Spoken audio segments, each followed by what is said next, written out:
An update on Israel. What's changed and where are we going now?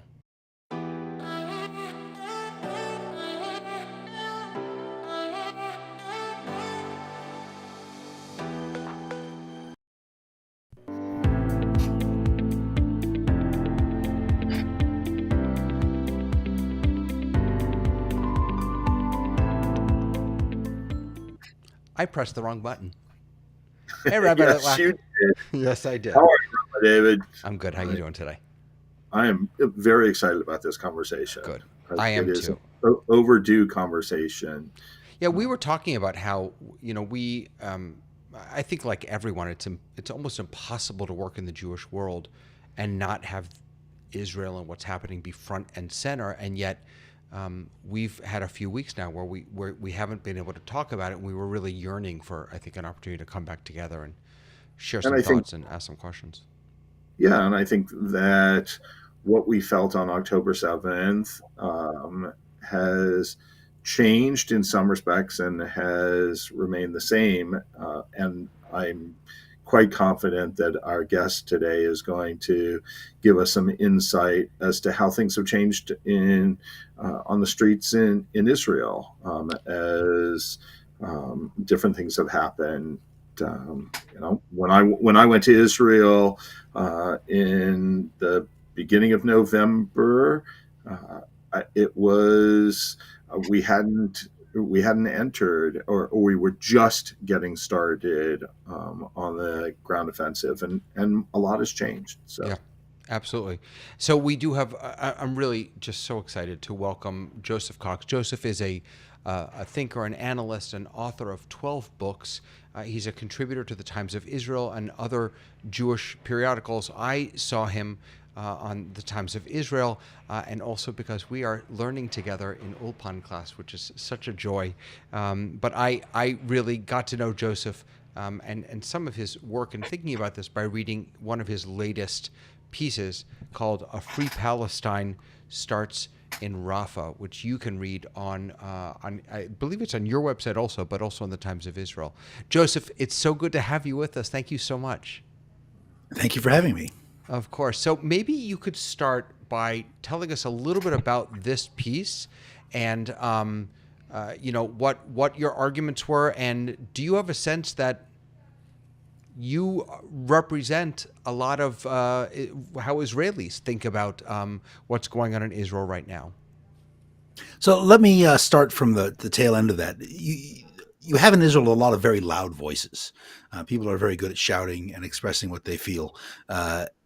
And recently, you can see if you look at the polling data that the voices don't necessarily match up with how people, by and large, are feeling. So, for example, you'll hear very loud things from Yair Lapid, and more recently, what he says is not what people are thinking. At the same time, on the opposite end of the spectrum, Bibi Netanyahu has extremely low popularity ratings, and so what you end up with is, I think people are generally despite the losses and despite the trouble that we've had, very pleased with the progress that the military has made in Gaza. They are not willing to have the war end before Hamas is actually crushed and removed from Rafah, irrespective of what the American administration or anybody else says. And there's a resolve here, an almost cheerful resolve that we can get this done, and that we must get this done at this point in time because any other option would be a poor one. So Before you go on, I can't believe I forgot to mention this. That Joseph is not only here because he's a writer and a thinker and all that, but also because he is right now living in his home in Israel, in Modi'in. that's I correct. completely forgot to mention that you've lived in Israel. You've been a citizen of Israel now for 10 years, and so this is you're not just talking about what you've heard. You are there. You're on the ground and in really in the thick of it. So I apologize for not Yeah, mentioning but that. in the thick of it varies quite a bit. You know, Israel is such an incredibly diverse country with so many different cultures. Even within the Jewish population, there are tremendously different cultures. One of the things that attracted me to Israel is that there's this vibrant clash between all the different forms of Judaism and all the different origins of Judaism and the fundamentally different ways they think about the world. And so, me being in Israel doesn't necessarily give me a tremendous exposure to how everyone's thinking. What it gives me exposure to is, when you go to the store, How do they talk to you? Are people agitated? Are they feeling confident? You can get a sense for just people's mood in a way that you can't get online. And the sense that I get is that uh, a combined resigned and happy resolve. Where Wow. people are really committed to finishing this, I believe. And everyone I've talked to and brought it up, I'm all very nervous about it because you're bringing up something as touchy as the hostage situation. But everybody that I've talked to has been of the mind that doing another deal for hostages would just make things worse the next time. And so people are saddened by our losses, but at the same time recognize that what we've accomplished in Gaza has been borderline miraculous. So okay, you said people are resolved to finish it. Can you talk about what that means? Finish it, and this is really where your article comes in. What does finish it mean? So that's one of the things that's been left very open by the government. The government has not talked a lot about what they want next. And that's one of the criticisms that they faced from the United States and from others is that there's an open-ended world of possibilities. And when you have that in a war, you often end up with an unending war without any way out.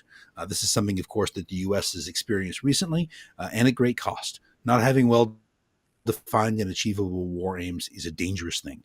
That said, I think that Israel has ill defined war aims simply because it can't say what it wants without making the people who will work with it lose credibility. So down the road, not so far down the road, I think Israel will be working with the UAE in establishing a local Arab-driven governance in Gaza. They might find some other partners. The Saudi Arabians might work with Israel in that. And Israel would establish a Arab but not Palestinian government in Gaza initially, with security provided by Israel, and then build out over time the local municipal functions, the neighborhood functions, civil law courts, etc., that are necessary for the society to develop civil, the sense of civil society that is necessary for a revolution actually to resolve in something positive coming out of it. And so, if you look at the situation in Gaza, you saw the very first news about that today, where Israel has said that it is identifying local leaders who are not affiliated with any existing militant movement, and they are asking them to take over local governance functions. And that's the very first step in establishing an independent Palestine that actually has a civil society and can join the community of nations. You You think, know, sorry, go ahead, Rabbi.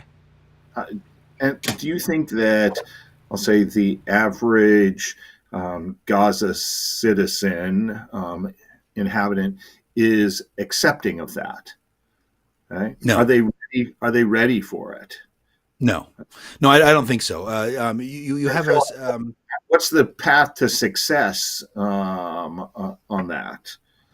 so the path to success. Yeah, go ahead. We can wish it all we want. We can design it all we want, but if it's not going to be accepted by the man and woman on the street, what Yeah, happens? so there's Islam shares with Judaism a tremendous survival instinct. Basically, ever since the Mongol invasions in the 1400s, Islam is lost. It started off expanding dramatically. It conquered everything it touched. It built a magnificent, huge society in what is today Baghdad, and you ended up with success after success after success, and a belief that you couldn't lose.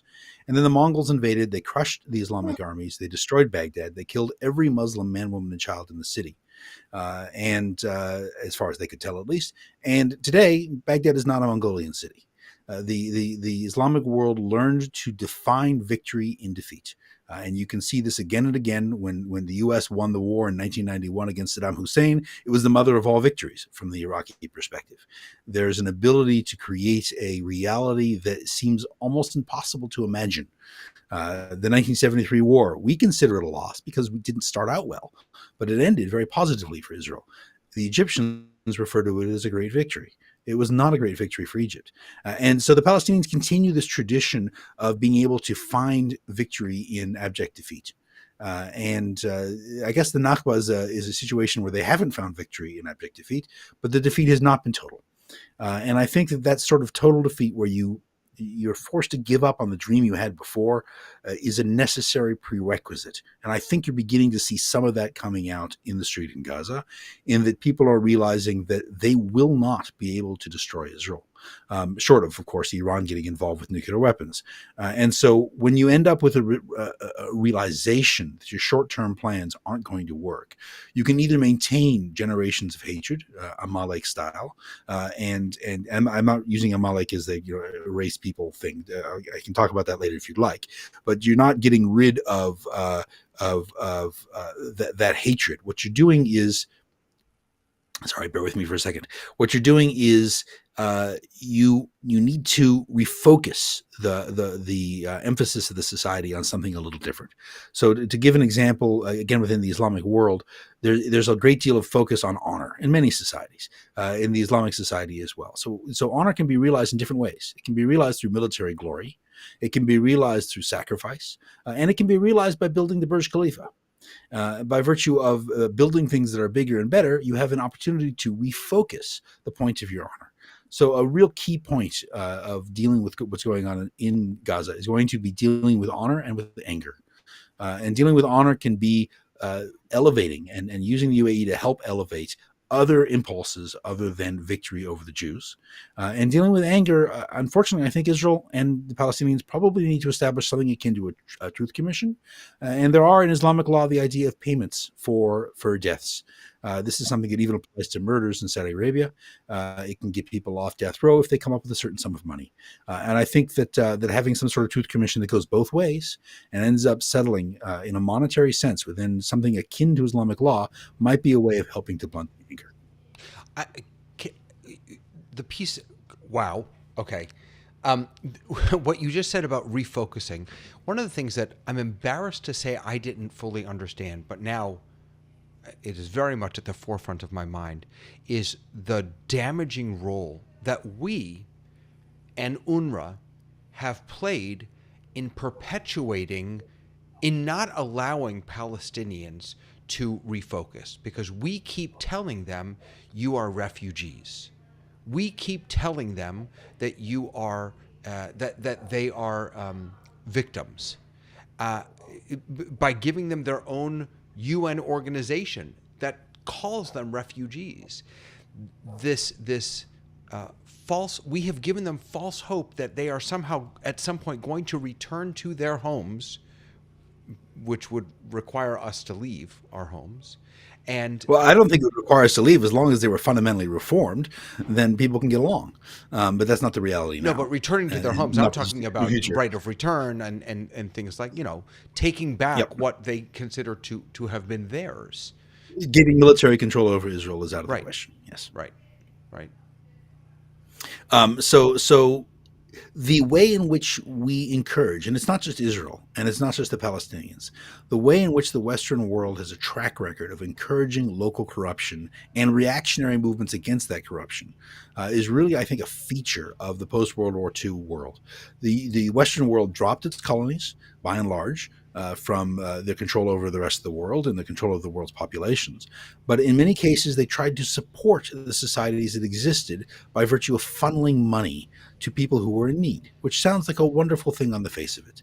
The problem is when you send cash payments or grain payments or whatever it happens to be into a local population, that local population gets leaders who excel at repurposing what is sent to them for their own ends. And you end up breeding a leadership of corruption that has plagued Africa, has plagued, of course, Palestine, but it also undermined a lot of the U.S.'s work in Afghanistan. You have these large amounts of U.S. dollars being shipped around and moved from place to place, and it ends up being something that encourages the worst people in society to rise to the forefront. Not the creators, but the people who excel at taking. And that is something that also engenders reactionary movements against it. You end up looking at all this corruption, and local people say, we need law, we need order, and we would prefer the Taliban, who at least say what they're going to do and behead people when they say they're going to do it, over the corrupt Western or even Russian cash barrels that are being shipped into our country. And I think that we see that same dynamic in play in the Palestinian territories, in that we have an extremely corrupt Palestinian Authority, which gets an enormous amount of cash per capita. They're the largest major recipients of aid in the world by a wide margin, and their quality of life, by income levels or lifespan levels, far exceeds that of other major recipients like Malawi. And by virtue of creating that culture of corruption, you then create Hamas as a contrary movement, which promised order, which promised clean government. Yes, they were going to be at war with Israel, but they were going to be honest about it. And in the end, of course, they weren't honest about it. They ended up being just as corrupt as those who replaced. We just created an atmosphere of rot within the Palestinian society, and it's been a terrible thing. Rabbi, I want to let you jump in, but if I could, I just want to say, Joseph, I was stunned by the very end of your article when you talked about the Arab mafias and protectionism up in the north of Israel. I'd never heard anything like that, and it sounds to me like that is an example of some of the rot that can come about from that money engenders. And allowing that sort of corruption to exist. There's a Jewish mafia as well in Israel. It's not something that's exclusive to the Arabs by any means. But in the north, a recent article I read said 80% of businesses pay protection money. That's absolutely endemic, and it's a strangulation for the dynamic development of a free and a hopeful society. And really, it's in Israel's interest for the Arab population to live lives of hope within what we believe are a value system in which people live creative lives and lives that they can dedicate to God at the same time. And if you have a society in which there is no hope, you end up with fatalism, you end up with corruption, and you end up with a deep, deep cynicism that undermines anything you want to build. So I want to go sort of a little bit deeper into the Israeli psyche. And I'm wondering if you could sort of think with me or lead me from October 7th, right?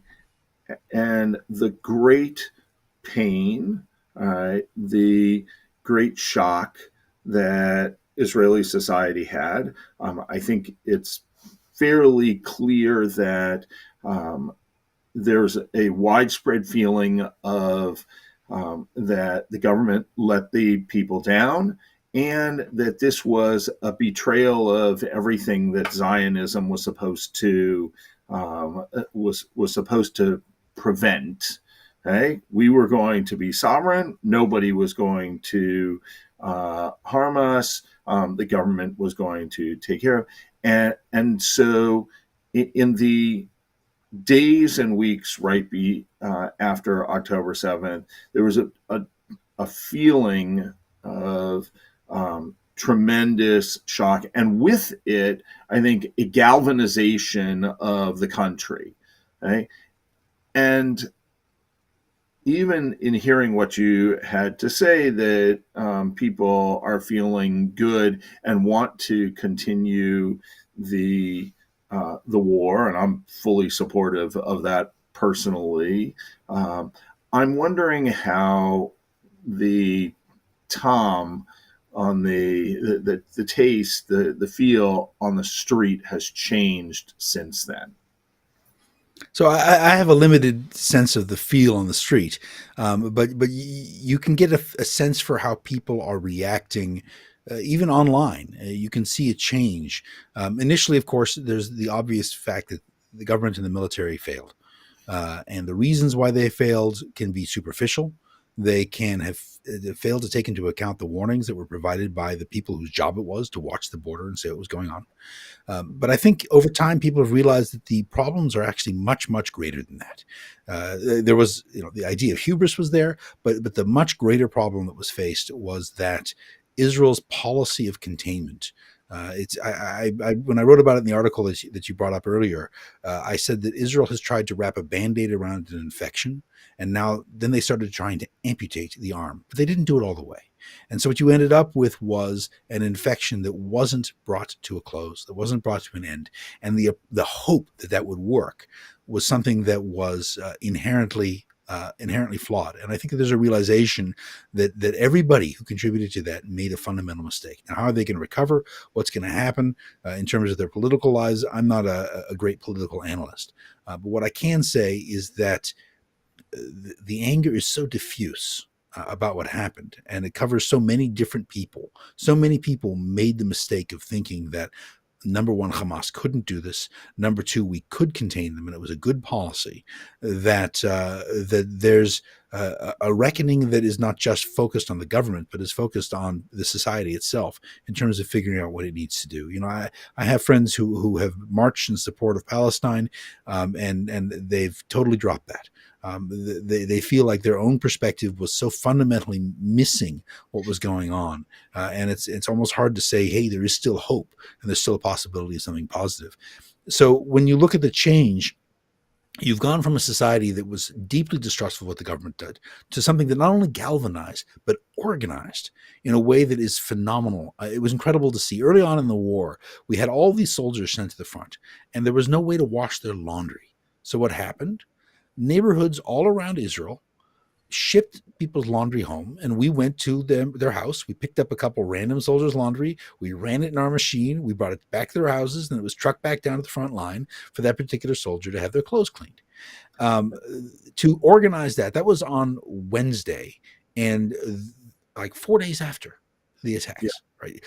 To have that sort of organization is also one of the reasons why Israel, I think, has been so successful, even in fighting in tunnels, because the willingness to embrace the unexpected and the new, while also maintaining discipline and organization to some degree, is something that is really a blessing and a strength of society. And it's a side effect of having so many different cultures involved. You can't sit down like you can in the U.S. and say, these are the rules and everyone's going to follow them, because there's just too many different groups of people who think too differently for that to occur. And so you end up with this dynamism that has been tremendously useful. But with the army's success that we've seen in Gaza, the unexpected success, I mean, everybody thought that there would be thousands of Israeli deaths so far in the conflict, at least. The last time we went in 2014, it was a bloodbath.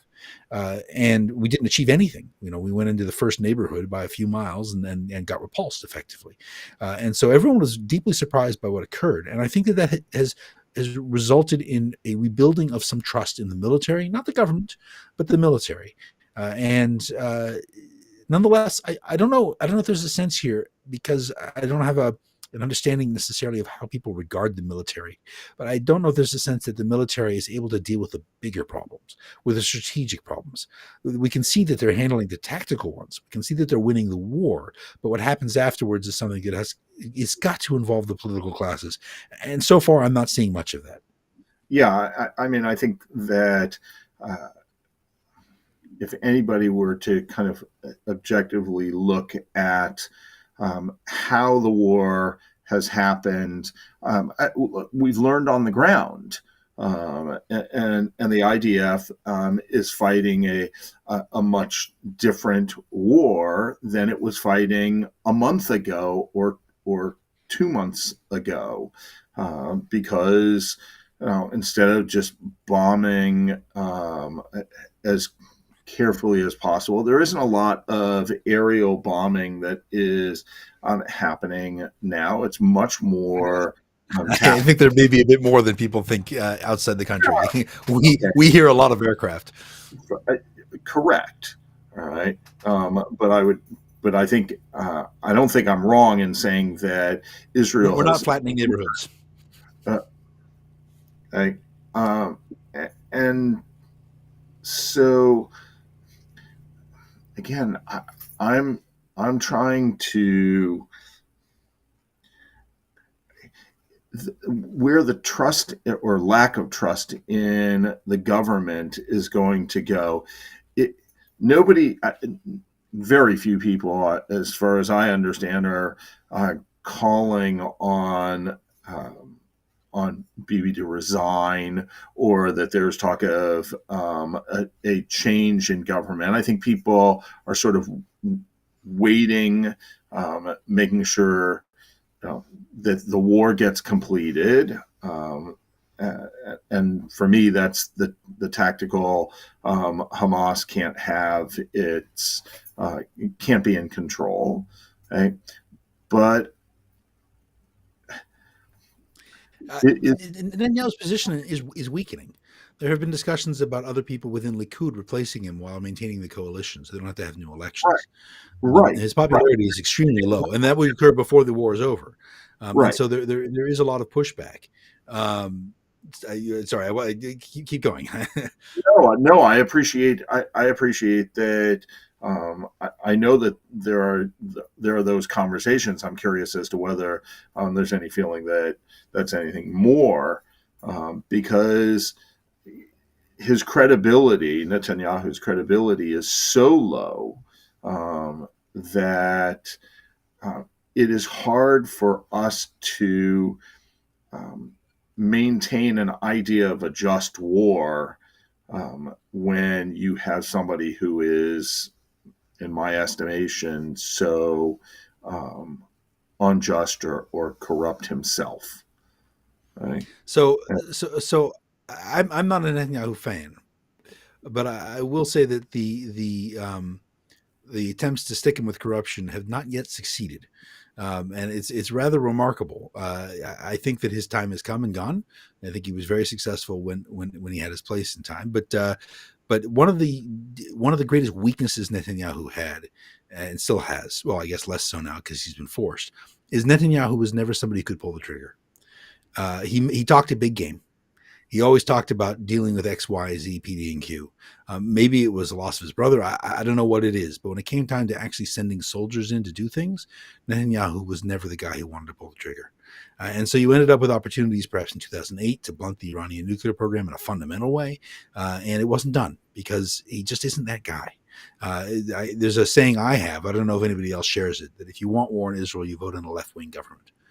Because they'll come along and say, we're going to do X, Y, and Z and make peace with you and everything's going to be happy. Then they get stabbed in the back and they get angry and they go to war. And the replacement, if it were to not be from the Likud, would be Gantz at this point. And Gantz would not change anything that's happening in the war. And so I don't think you end up with a situation in which the war becomes unjust just because the leader of the country is not well liked. The country is behind the war. And I think there's a sense that Netanyahu is not the one managing it. The people who are managing the war are the military themselves.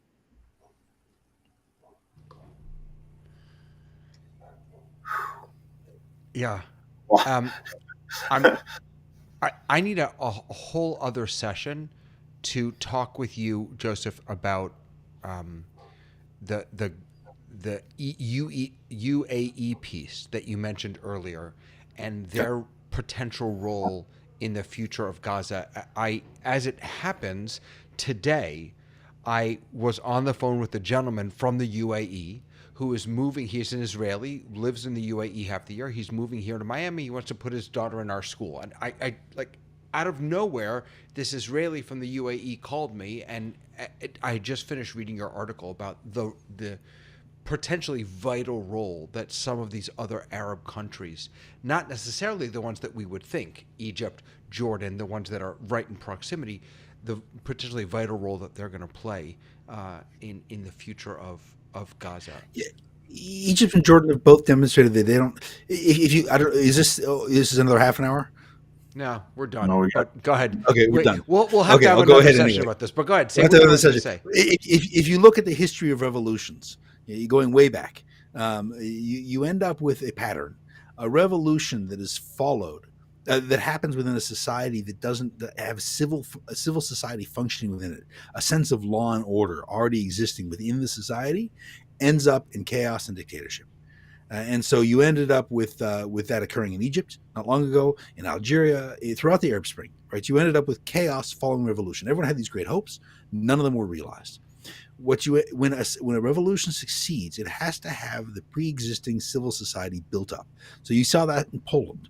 and solidarity by virtue of their pre-existing movement to build up a Polish civil society, ended up stepping in when the government was replaced, and you ended up with a much healthier society and freer society afterwards than you had before.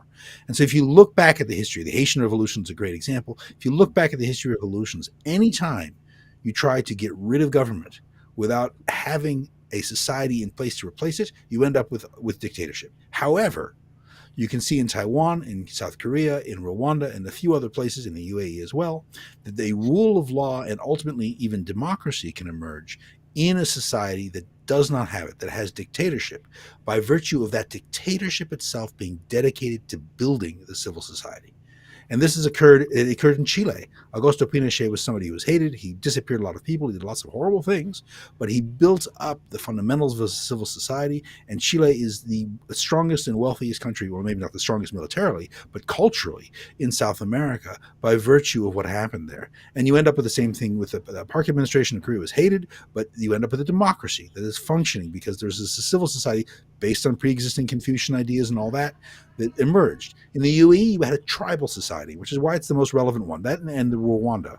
In both those places, you had tribal societies with all of those tensions going on, especially in Rwanda, right? We had this massacre of 600,000 people. And then the government that took over right afterwards was from the massacred people. A Tutsi government took over, and they made a Hutu, one of the, not a Huti, a Hutu, one of the members of the people who attacked them.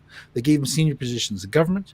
Yes, there's not much freedom of the press, but they have a museum with quotes from the book of Isaiah all over it, and they have a society that has the highest level of rule of law. It's not great, but it's the highest of all Africa, with a possible exception of Egypt, and like maybe Namibia or something. Right? It's a tremendous success story of a society that is beginning to emerge and develop a civil society from the middle of chaos and horror. And so those sorts of examples give me hope that you can do the same thing even in Palestine. But what it requires is it requires people who understand, who are very connected to the local culture, more than Jews, who are very connected to the local culture. And that's why I bring up the UAE example. Although when it comes time to building things like anti-corruption setups in government or rent-to-own schemes, which I talked about in the article as well, Singapore is a phenomenal example. And they've also dealt with radical Islam coming from Malaysia, and have built a civil society that is a world example, despite not even being a democracy, really. Wow. It's fascinating. There's so much more to talk about. Joseph, it's getting late where you are. I'm so grateful for your time. Will you come back again and talk more Absolutely. with us? Really, Thank so you for having grateful for your time. Yeah, absolutely. Thank you. What a gift. Yeah, Really. absolutely. Rabbi, anything coming up that we should let people know about this weekend other than the usual goodness of Shabbos and good stuff like that? Always good with Shabbos. Our Shira Tone music, yeah. not this weekend, but next weekend. Lots of music happening at Temple Sinai.